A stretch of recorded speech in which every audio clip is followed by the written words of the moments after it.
Alhamdulillahirrahmanirrahim. Assalatu wassalamu ala rasulillah wal mursalin wa ala alihi wasallam.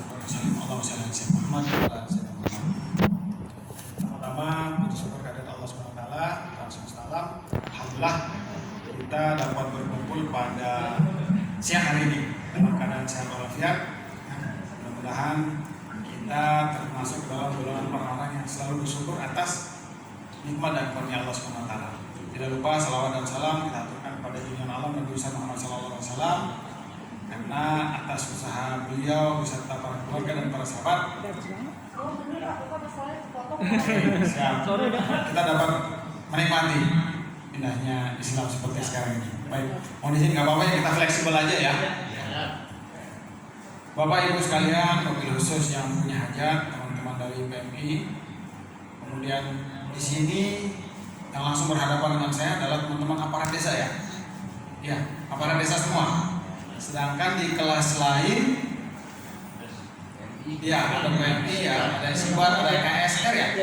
KSR dan elemen lainnya. Jadi pada kesempatan hari ini saya berterima kasih sudah diundang kemari. Ya. Jadi pada kesempatan siang hari ini saya hanya, kalau dengan teman-teman yang aparat desa, saya hanya mengulas sedikit, ya, saya hanya mengulas sedikit. Tetapi bagi teman-teman yang di luar aparat desa, jadi mohon bisa menyimak dengan seksama dan mengambil hal-hal positif yang ada di dalamnya. Terlebih kita membicarakan bagaimana penggunaan dana desa ke depan, ya, bisa dimanfaatkan untuk PRB, pengurangan resiko bencana. Baik, kita langsung saja.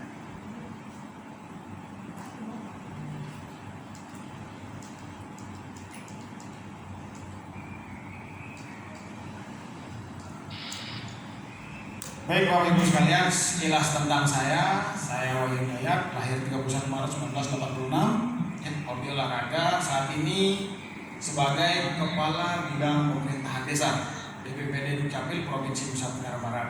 Ya, jadi pada pagi hari ini saya mewakili dinas saya untuk menyampaikan sekelumit mengenai penggunaan dana desa. Sebelum kita masuk ke materi, saya ingin tanya kepada Bapak Ibu sekalian yang ada di sini maupun yang ada di kelas lainnya. Kelihatan nggak? Nggak kelihatan ya? Di kelas lain nggak kelihatan kayaknya. Kalau bapak-bapak perhatikan, saya ingin tanya, bapak melihat ini apa? Bapak Ibu melihat ini apa? Gambar manusia. Secara kasar itu adalah gambar manusia perempuan. Perempuan, tua atau muda? Anak kecil. Muda. Yang mengatakan tua angkat tangan. Nggak kelihatan ya? Nggak kelihatan ya? Sabar Bu. Di kelas B cuma tulisan Pak. Oke, sebentar. Tunggu kelas B, tunggu kelas C. Ya. Jadi sekilas Bapak Ibu yang di ruangan A melihat ini gambar apa? Perempuan. Tua atau muda? Muda. Muda. Yang mengatakan tua? Karena saya suka muda. Baik, kurang lebih teman-teman melihat ini gambar wanita muda. Ya, meskipun di sini secara keseluruhan adalah gambar wanita tua. Tetapi dari gambar ini saya bisa melihat bahwa orang-orang yang ada di depan saya adalah orang-orang yang berjiwa muda. Jadi pikirannya masih muda. Secara tidak langsung ya.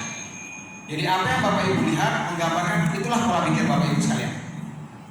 Ya. Karena saya khawatir ini jam-jam rawan Bapak Ibu sekalian. Kenapa saya katakan rawan? Jujur, kita membahas dalam desa. Saya khawatir kelas A, B, C mendengarnya janda desa. Iya, iya, serius. Khawatir saya. Jadi Bapak Ibu sekalian, kita mau fokus supaya kita mendapatkan apa yang kita harapkan. Ya, jadi next. Nih, saya berbicara 2020 dulu Bapak ya. Mohon izin aparat desa yang lebih jauh daripada saya hanya mengulas.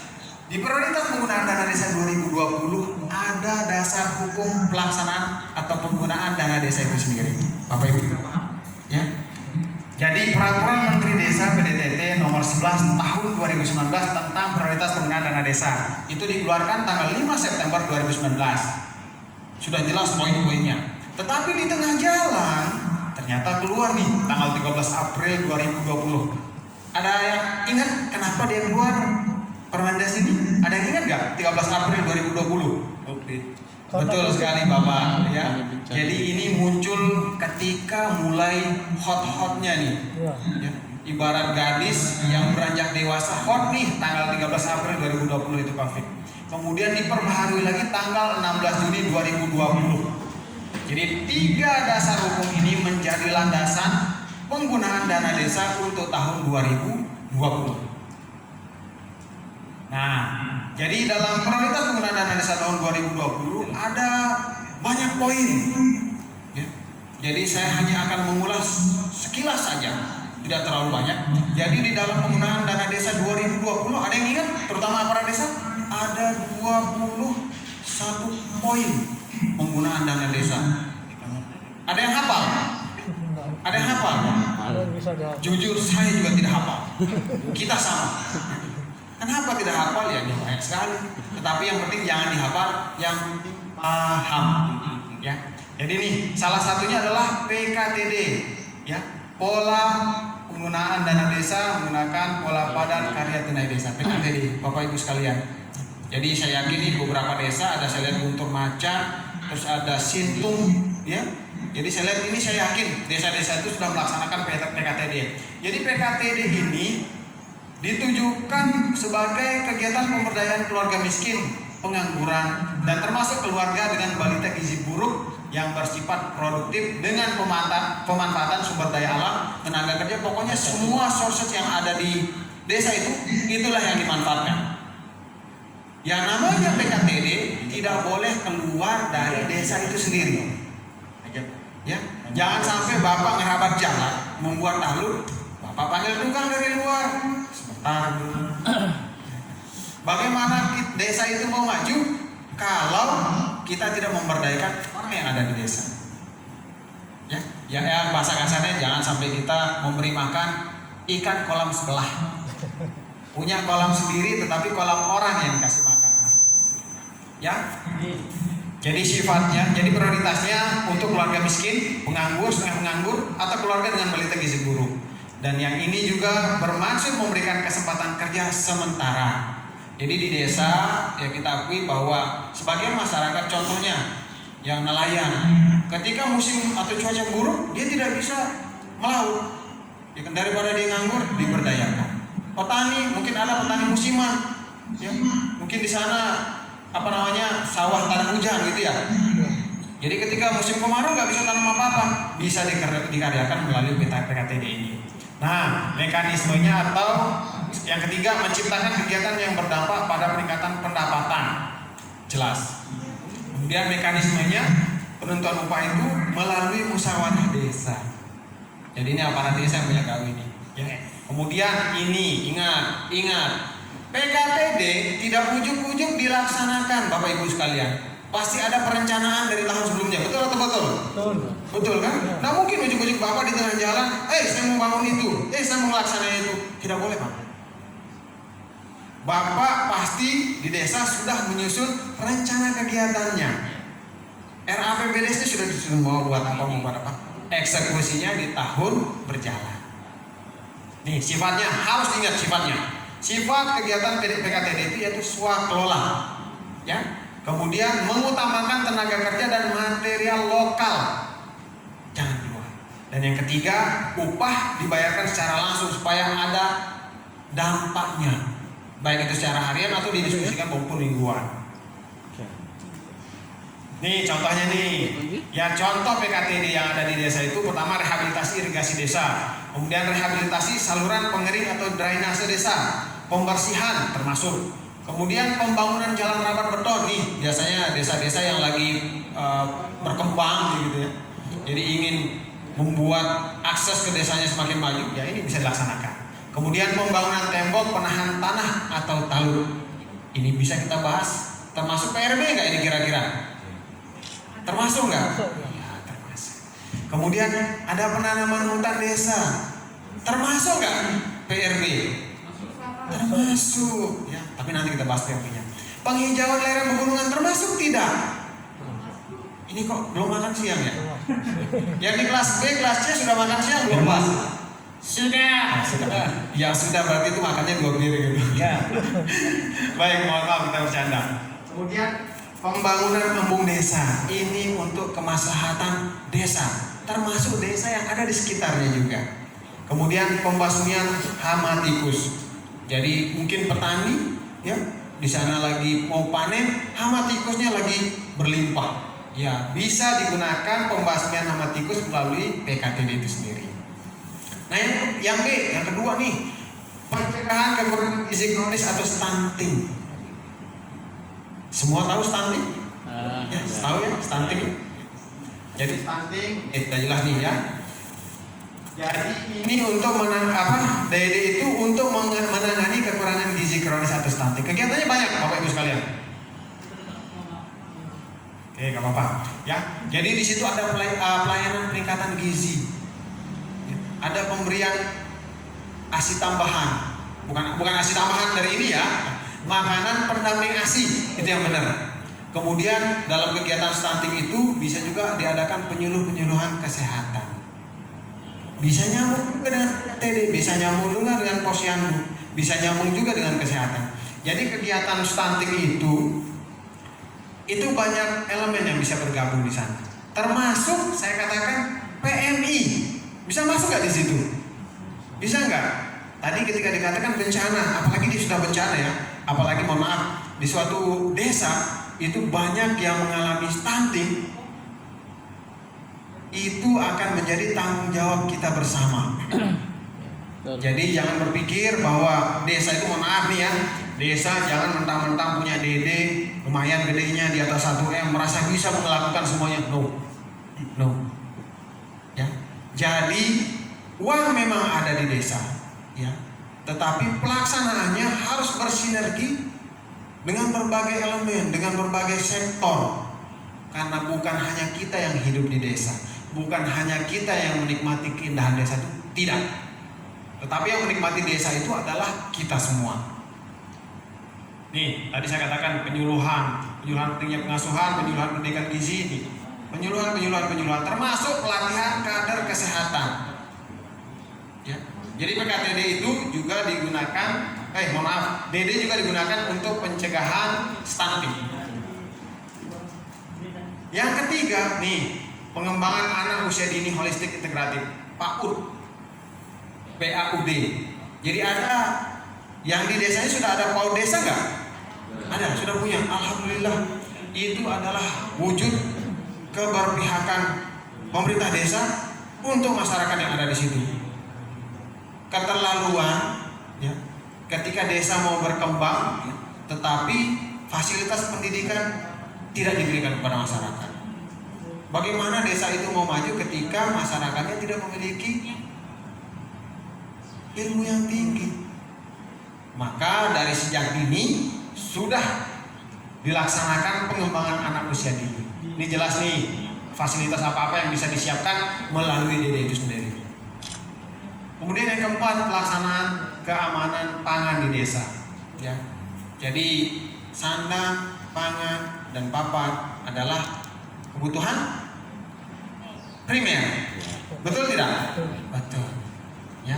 Jadi DD digunakan untuk kemaslahatan masyarakat desa, kemaslahatan desa.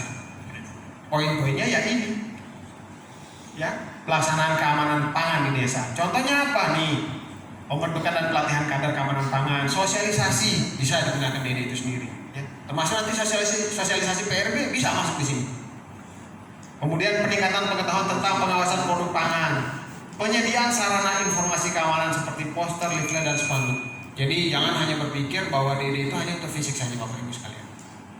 Selanjutnya nih, pelayanan pendidikan bagi anak ini adalah tindak lanjut dari pengembangan pendidikan anak usia dini yang tadi. Nih, contohnya nih. Jadi di sini bisa digunakan untuk bantuan biaya pelatihan guru, bantuan biaya operasional penyelenggaraan pendidikan, perpustakaan.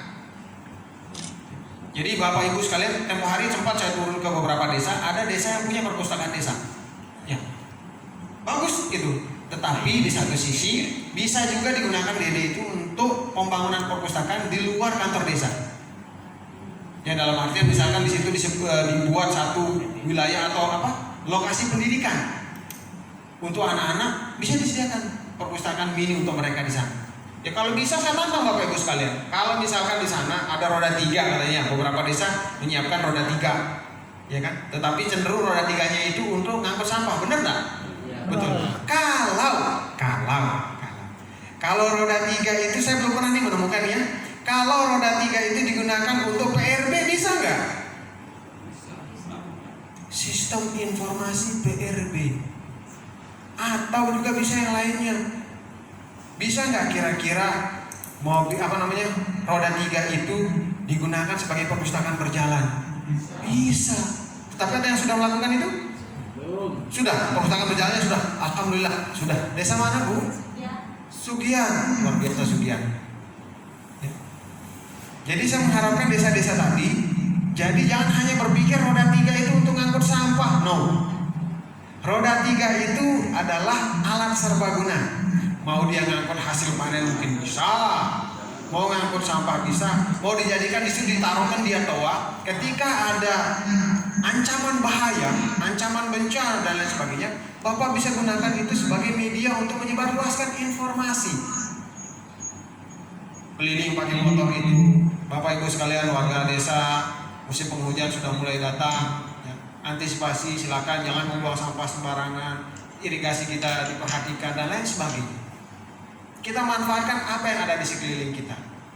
Jangan hanya terfokus satu hal saja, sampah iya, tetapi bisa juga kita manfaatkan untuk yang lain. Nih, sama nih pengembangan ketahanan dan kesejahteraan keluarga. Ini masih tindak lanjut dari yang tadi, masih nyambung nih Bapak Ibu sekalian. Nih, ini juga nih termasuk penting nih, ya.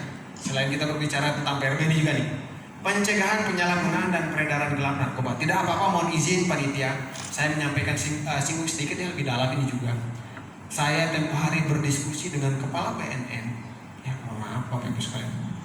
Jadi narkoba ini sekarang sudah tidak berbicara kota, mohon maaf. Peredaran itu sudah mulai ada di desa. And that is not fact. Itu adalah fakta.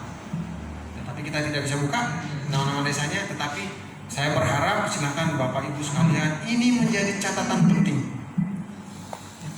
Untuk 2021 BNN kita yang provinsi maupun kabupaten kota sudah mulai menyiapkan program. Nanti mereka akan bersinergi dengan pemerintah desa untuk melaksanakan pencegahan penyalahgunaan dan peredaran gelap narkoba.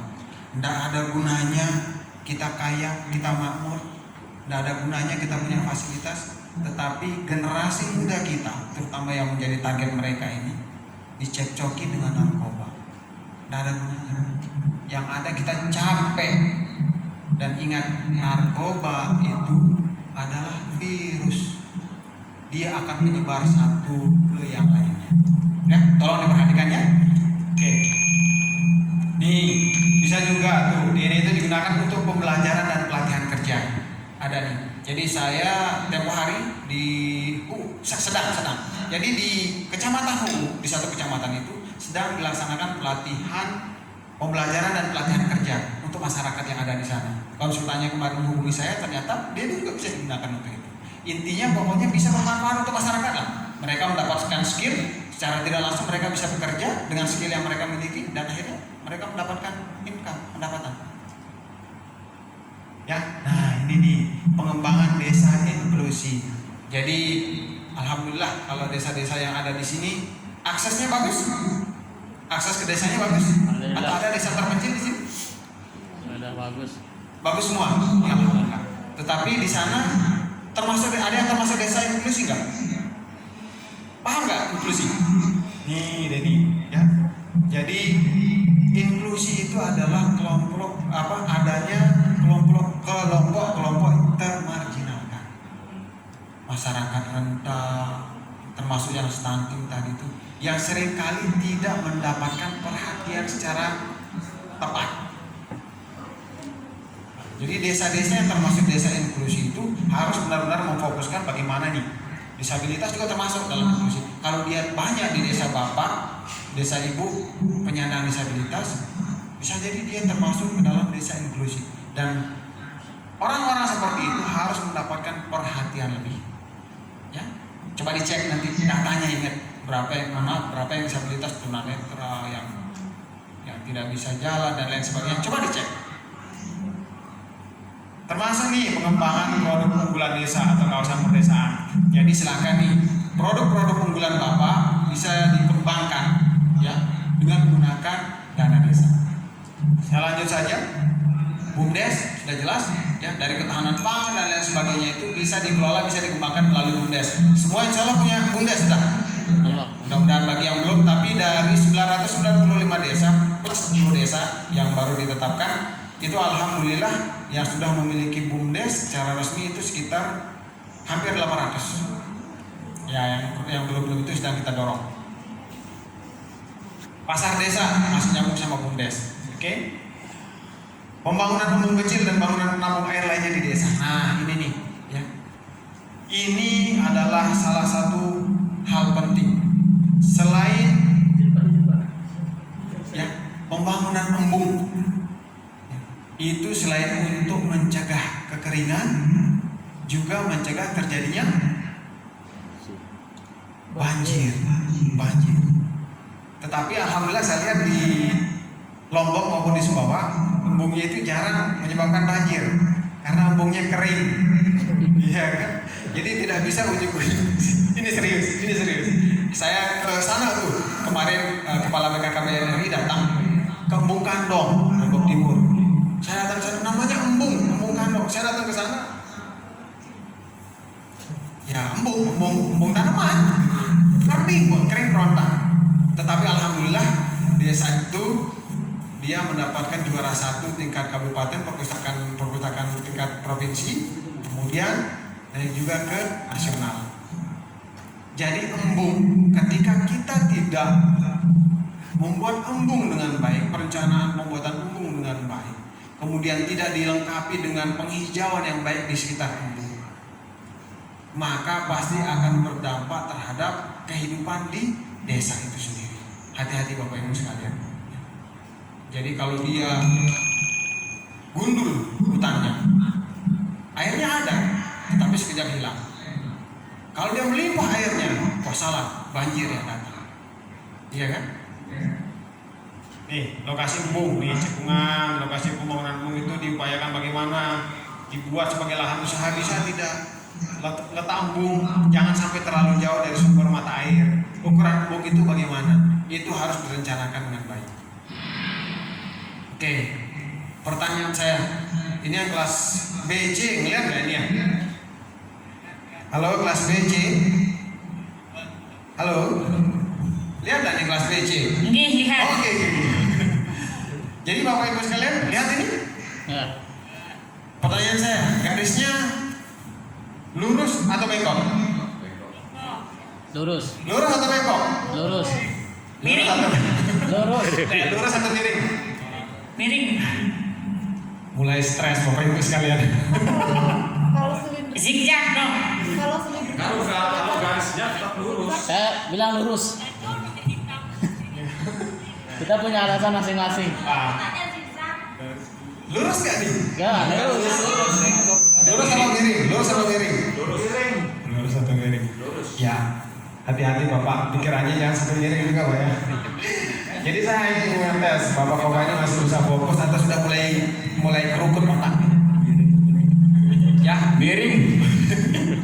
Jadi ini nanti dah saya kasih tanya terakhir sih. Ya, kita lanjut ya. Luar biasa.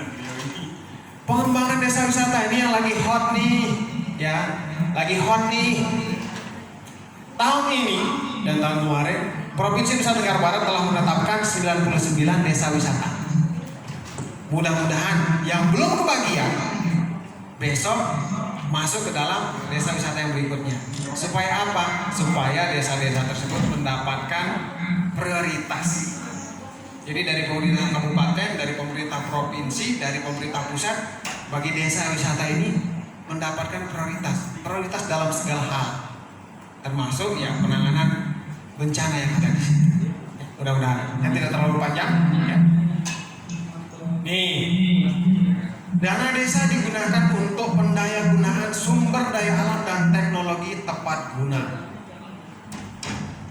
Contohnya pembangunan pembangkit listrik tenaga mikrohidro, kehutanan sosial, pengolahan air minum, pengolahan pasca panen, teknologi tepat guna. Nih, ya, kehutanan sosial, ya harus diingat nih, sumber daya alam, supaya tidak menjadi suatu bencana harus dikelola dengan baik. Harus dikelola dengan baik. Bagus. Bagus apa baik? Baik dan bagus. Iya. Ini matanya sudah saya lihat mulai menyipit ya. Sudah mulai menyipit ya.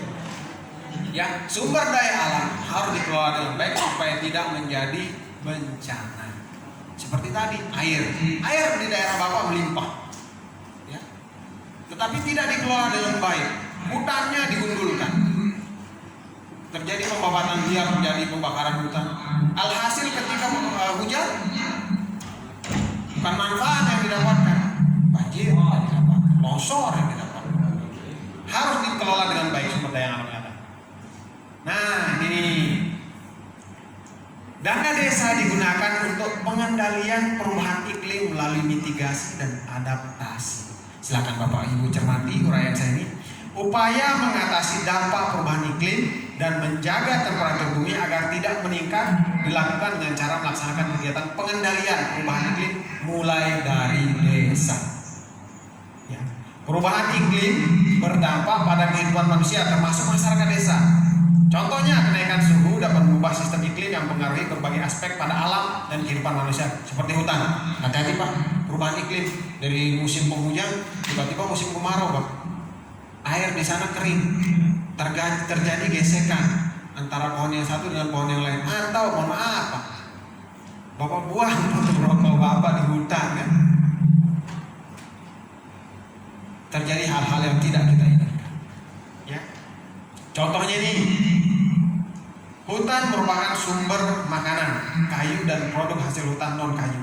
Hutan juga membantu menghambat erosi tanah, menyimpan pasokan air, rumah bagi banyak hewan dan tanaman liar, serta mikroorganisme.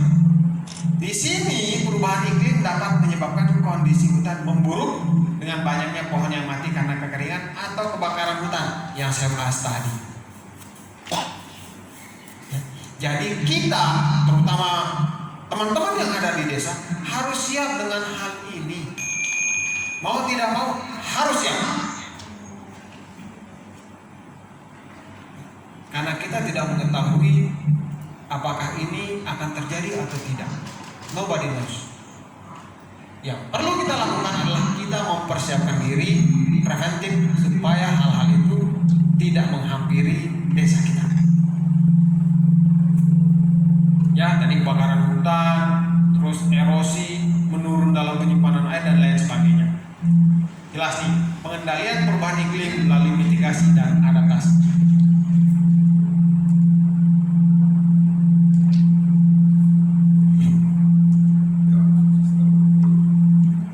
Bisa?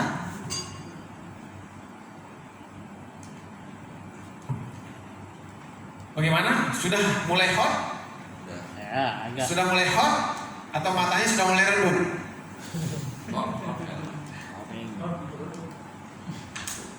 Belum bisa jalan ya?